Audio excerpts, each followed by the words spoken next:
Doctor, para hablar un poco de todo este tema, lo hablo porque mucha gente desconoce quizás muchos términos, ¿no? Sobre todo se habla de colonización y les dicen es que hubo una colonización en México, una colonización en Ecuador, una colonización en Perú, y dicen, pero es que México no fue colonia, Ecuador no fue colonia. O sea, nada más para aclarar que cuando nos referimos a colonización, no nos referimos a que precisamente hubo una colonización porque hubo una colonia que se formó, ¿no? Sino a todo el tema que nos acaba de explicar. Quisiera avanzar en una parte de Estado-Nación, sobre todo también, todas estas preguntas las hago porque quizás mucha gente, pues podríamos llamarlo conservadora, defensora de pues, los hispanistas radicales, quizás, con los que no coincido y que me encuentro a cada rato, hablan de que México, Ecuador, Colombia, Chile, Argentina, pues no existían los estados, entonces no pueden hablar de que hubo una colonización o una invasión, pero sí podríamos hablar de que hubo quizás una nación que, aunque no existía la figura jurídica Estado-Nación, pues sí convergían ciertas culturas que se creían, pues quizás no hermanos, pero sí que pertenecían como que a una nación pluricultural, y que evidentemente cuando llegan los europeos, pues evidentemente saben o al menos entienden que quizás no son parte de su misma nación. Entonces no sé si nos podría hablar un poco sobre este debate o cómo lo explicaría usted. Bueno, la construcción del Estado es una construcción rusoniana, básicamente, claro, en donde desde la filosofía europea el ciudadano, llamado el chitao, el que estaba viviendo en la ciudad, que también ciudadano no era cualquiera. Sí, y nomás el que tenía dinero. El que tenía, y eso, sino el que tenía dinero tenía el poder. Y tenía que ser hombre también. Todas esas cuestiones plantean ellos que el Estado es una conformación de un territorio, de una lengua, etc., y que luego lo ve plasmado básicamente en el Imperio Napoleónico. Sí. Porque Napoleón básicamente es lo que construye, lo que se diría la Segunda Unión Europea. La primera es la bizantina, que dicen los historiadores, pero en esta parte ya de Napoleón es súper interesante, porque él dice qué es el Estado, la nación, porque la nación, ¿qué se definía antes como nación? Que eso también es importante. Sí. Nación era un grupo de personas que estudiaban en un lugar determinado. Por ejemplo, vagabundeaban, se puede decir, los hijos de los ricos en Europa, y se unían para ir a las universidades, y eso se le llamaba nación. Okay. Esas eran las naciones. Luego lo que hace basado en la filosofía rusoniana, lo que hace básicamente Napoleón es darles territorio. Entonces es la lengua del sur. Entonces los galos a Francia, los hispánicos a la Pensilvania, y así. Entonces va viendo la lengua, y la lengua también define territorios, claro, define organizaciones, feudos, etcétera, y va organizando. Entonces es una construcción ahí. También la construcción del Estado, digamos, que se lo conoce ahora, tiene mucho de lo romano.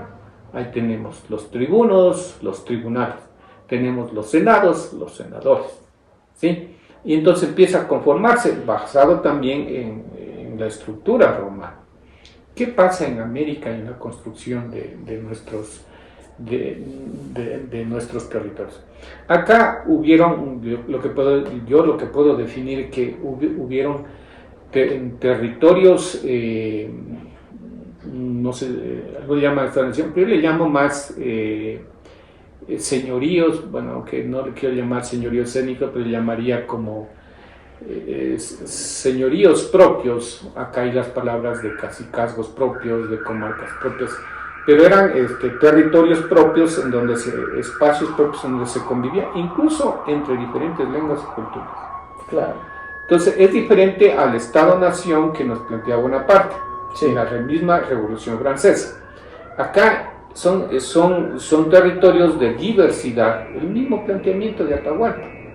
El dentro del Constitución lo que plantea la diversidad de lenguas, la diversidad de culturas, el respeto a los territorios, el respeto a la diversidad. Ese es otro concepto que nace de Latinoamérica. Y si lo vemos, lo podemos ver no solamente en Atahualpa, seguramente en México, si nosotros estudiamos a los grandes líderes que ha tenido dentro de los pueblos originarios, vamos a ver este concepto.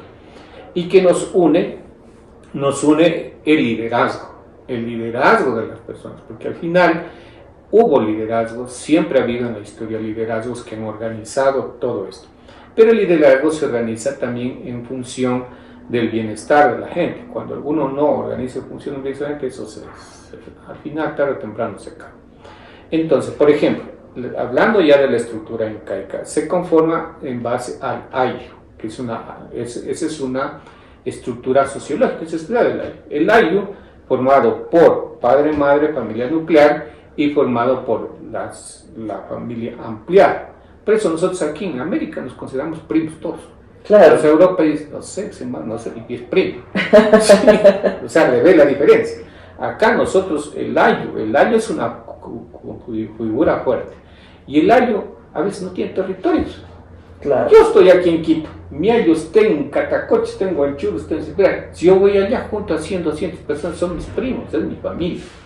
Entonces, una figura fuerte es el ayllu. Eso es súper importante tener. Entonces, el ayllu puede ser no solamente mi tierra, porque me caso con una persona, ya amplío las relaciones territoriales. Entonces, hay que trabajar en estos conceptos latinoamericanos, no sé, creo que ustedes le llamaban capulí, no sé cómo se pronuncia, pero esa es la estructura del ayllu que forma. Otros elementos importantes de estas relaciones en América, de estos señoríos que puedo hablar, es el tema de la reciprocidad y la redistribución. Son dos conceptos políticos también y sociológicos, porque ¿qué sucede? Estos líderes, le llaman nosotros acá, los incas, los mexicas, todo como le llamemos en cada lugar. ¿Qué es lo que plantean? Plantean también el bienestar, que digo yo. O sea, si tú trabajas para el Estado, te devuelvo lo que tú requieres. Y aquí hubo muchas cuestiones súper interesantes. Por ejemplo, la reciprocidad. Si el ayllu trabaja para lo podría llamar el Estado o estos señoríos territorios, el Estado tiene que devolverle, sobre todo en la alimentación. Y en eso sí, el Incario tuvo una red de caminos y tuvo lo que se llamaban los tambos y tuvo también lo que se llamaban los colcas o los cushcas o los culcas. ¿Qué eran los tambos? Lugares donde tú llegabas, descansabas y todo. Y los culcas o los colcas, en cambio, eran los graneros, donde tú repartías todo. Por eso, si uno va a la zona andina y encuentra un hombrecito cushca, seguramente ahí hubo un silo. Si tú fuiste a Quilotoa, al ladito, a media horita de camino, hay un lugar que se llama cushca. No tuve el placer, pero te comento. Esa zona estuve 5 años y conocí ese territorio. Entonces, cushca. Cuando uno estudia, seguramente ahí hubo un granero. Vas a otros lados y dices, colca. Ya, seguramente hubo un granero ahí. Vas por la zona andina y escuchas tambo. Entonces ahí hubo una zona mucho más grande. Si quieren, para una figura era un supermercado y un hotel ahí. Pero el culca era, en cambio, era una cuestión de distribución de la riqueza y de la reciprocidad. Entonces esos dos principios, de reciprocidad y redistribución, fueron fuertes en todas las estructuras de liderazgo de América Latina. Claro. Desde el norte hasta el sur. Claro, yo creo que muchas veces el error que se comete desde la parte hispanista es que toda la parte la quieren asociar con términos europeos,